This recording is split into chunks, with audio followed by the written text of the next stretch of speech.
RTS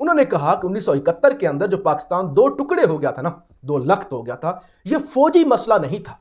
یہ سیاسی مسئلہ تھا۔ اس پہ ڈیبیٹ ہو سکتی ہے، یعنی جنرل باجوہ صاحب نے کہا ایک تو کوئی لاکھوں کی فوج نہیں تھی، ہماری 34,000 کی فوج تھی، ادھر سے مکتی بانی بھی تھے، بنگلہ دیشی بھی تھے، پھر انڈیا کی بھی 2.5 لاکھ کے قریب فوج تھی، تو ہمیں تسلیم کرنا ہوگا اپنی فوج کی قربانیوں کو۔ اور وہ جو اس وقت بنگلہ دیش کو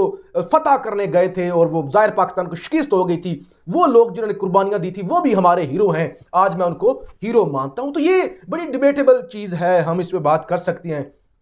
کہ سیاسی مسئلہ کیسے تھا۔ یعنی جب بنگلہ دیش دو لخت ہوا، اس سے پہلے حالات ایسے بن گئے تھے کہ بنگلہ دیش کے اندر پاکستان کے لیے نفرت پائی جا رہی تھی۔ ایوب صاحب کی حکومت تھی، یحییٰ صاحب کی حکومت تھی، اور اس کے بعد بھٹو صاحب تو الیکشن ادھر جیتے تھے، ادھر جو ہے مجیب الرحمان صاحب جیتے تھے، ابھی اقتدار تو کسی کے حوالے ہوا ہی نہیں تھا، تو سارا کنٹرول ہی فوج کے پاس تھا، اور یہ فوج کا ہی فیصلہ تھا، یہ فوج کو اپنی غلطی تسلیم کرنی ہوگی۔ ایسا نہیں ہو سکتا کہ 10 سے 15 سال ایوب صاحب حکومت کر کے جائیں، اس کے بعد یحییٰ صاحب آ جائیں، اس کے بعد ابھی بھٹو کی حکومت آئی بھی نہ ہو، اور پھر بھی سارے کا سارا مدعا سیاست، اس کا کہا جائے کہ سیاسی مسئلہ تھا، سیاسی طور پہ مس ہینڈلنگ ہوئی۔ میں سمجھتا ہوں سیاسی مسئلہ بھی تھا اور فوجی مسئلہ بھی تھا، جو سچ ہے، جس وجہ سے بنگلہ دیش کے لوگ آج بھی ہم سے نفرت کرتے ہیں۔ ایک اور انہوں نے بات کی، انہوں نے کہا کہ ہندوستان کی فوج جو ہے وہ انسانی حقوق کی سب سے زیادہ پامالیاں کرتی ہے،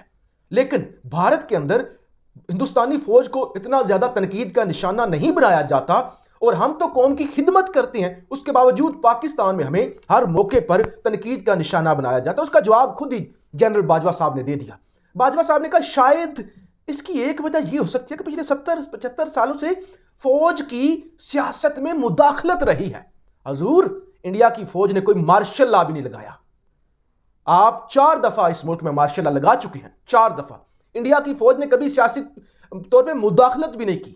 کبھی وہاں پہ جو نا اس طرح کی کوئی کارروائی نہیں ہوئی۔ یہ پاکستان کے اندر ہی یہ سارا ڈرامہ ہوتا ہے، جس وجہ سے پھر فوج پر تنقید ہوتی ہے، اور قوم تو جان نچھاور کرتی تھی حضور، قوم تو جان نچھاور کرتی تھی، اپنی فوج کا دفاع بھی کرتی ہے، کرتی رہے گی، لیکن وہ جو دفاع کرنے والے تھے، وہ جو 5th جنریشن کے واریر تھے، وہ باغی ہو گئے، ان کو آپ نے غدار کہہ دیا، ان کو آپ نے جو ہے وہ ملک دشمن عناصر کہہ دیا، تو پھر یہی ہونا تھا جو اس وقت ہو رہا ہے۔ تو خیر جی، جنرل باجوہ صاحب کی جانب سے جو مین بات کی گئی جاتے جاتے، اور جو کرکس ہے اس سارے کی ساری ان کی جو بیان تھا، ظاہر انہوں نے معیشت کے حوالے سے، آپ جنرل باجوہ صاحب نے کہا کہ میں وثوق سے کہہ سکتا ہوں، میں یقین سے کہہ سکتا ہوں، پاکستانی معیشت اس وقت جس جگہ پر پہنچ چکی ہے، کوئی سیاسی جماعت بھی اس وقت پاکستان کو نہیں بچا سکتی۔ معاشی طور پہ دیوالیہ ہونے سے صرف ایک حل ہے، یعنی جنرل باجوہ صاحب نے سارا اپنے وہ بڑھاس نکالنے کے بعد، سب کچھ بتانے کے بعد حل بھی بتایا۔ انہوں نے کہا حل یہ ہے کہ پاکستان کے اندر استحکام آئے، سیاسی استحکام آئے، اور سیاسی استحکام کیسے آ سکتا ہے؟ وہ آ سکتا ہے الیکشن سے، اور الیکشن بھی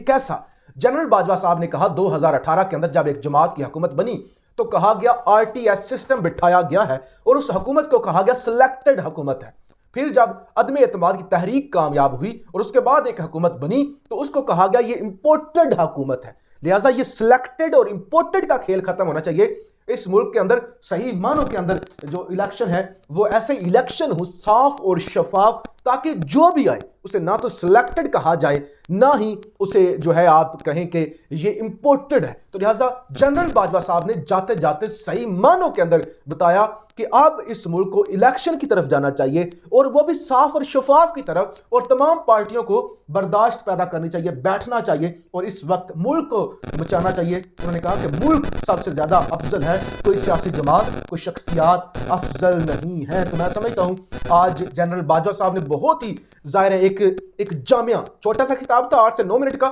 لیکن جامعہ تمام قسم کی انہوں نے باتیں کی، اور جو انہوں نے حل بتایا واقعی یہی حل ہے۔ اور اس وقت امپورٹڈ مافیا کی ٹانگیں کانپ رہی ہیں کہ جنرل باجوہ نے کیا اندھیا دے دیا، یعنی یہ صاف طور پہ وہ کہہ رہے ہیں کہ اگر آپ نے ملک کو تباہی سے بچانا ہے نا تو آپ کو الیکشن کی طرف جانا ہوگا، اور صاف اور شفاف الیکشن جس سے کسی پر کوئی تنقید نہ ہو سکے۔ تو یہ تمام تر معاملات تھے، نکات تھے جنرل باجوہ صاحب کی آج کی آخری سپیچ کے، آخری جو 6 سال سرو کرنے کے بعد بطور آرمی چیف، اور غم زدہ بھی تھے، دکھی بھی تھے، تصویریں بھی سوشل میڈیا پہ آ رہی ہیں اس طرح سے کر کے، بڑے سیڈ ہو کے وہ بیچارے وہ تشریف رکھے ہوئے تھے، وہاں پہ بیٹھے ہوئے تھے. ظاہر ہے 6 مہینے آپ 6 سال سروس کریں، اس کے پہلے آپ 30-35 سال سروس کریں، اس کے بعد آپ جب جا رہے ہو تو آپ